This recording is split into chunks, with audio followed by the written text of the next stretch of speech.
August মাসে class 8-এর পরীক্ষা।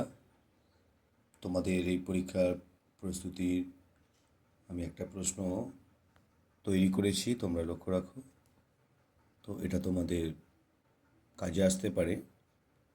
কটলাইনে হাওড়া থেকে মুর্শিদাবাদের দূরত্ব 85 কিলোমিটার, কিন্তু মেন লাইনে সেই দূরত্ব 5% বেশি।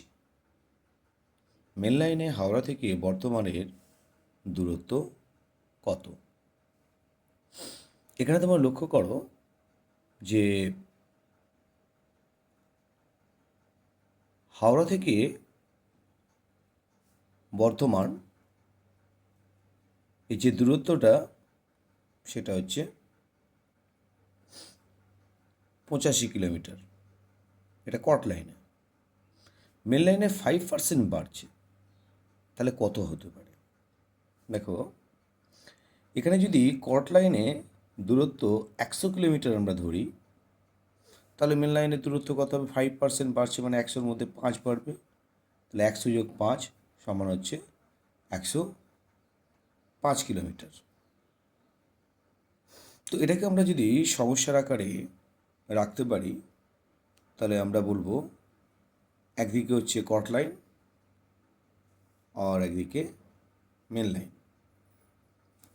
কট লাইনে যে দূরত্ব 100 কিলোমিটার, মেন লাইনে সেই দূরত্ব হবে 105 কিলোমিটার। যেহেতু আমাদের 5 কিলোমিটার বেড়েছে, 5% বেড়েছে, তাহলে কট লাইনে যদি 85 কিলোমিটার হয়, তাহলে মেন লাইনে কত হবে? এটা হচ্ছে সমস্যা।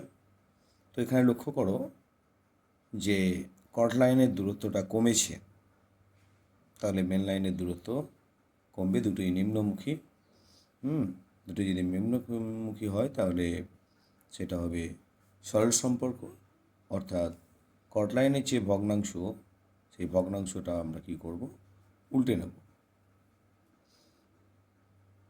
তাহলে মেন লাইনের দূরত্ব কত হবে? 100 গুণিতক ভগ্নাংশ। এবার এটাকে কাটাকুটি করো। আমরা 5 দিয়ে কাটতে পারি। 5 20 100, 5 দ্বিগুণে 10, 5 একে 5, 5 দিয়ে কাটলাম।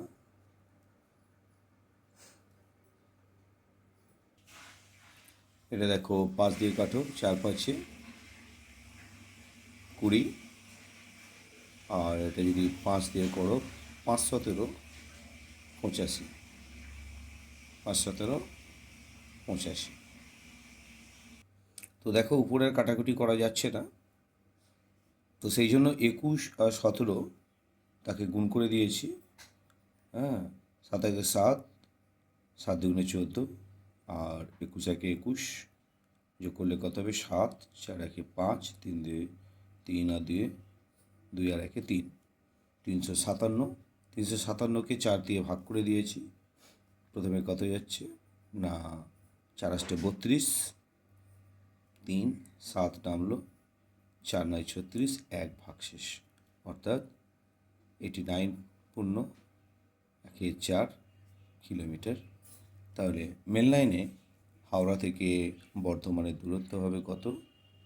89.14 কিলোমিটার।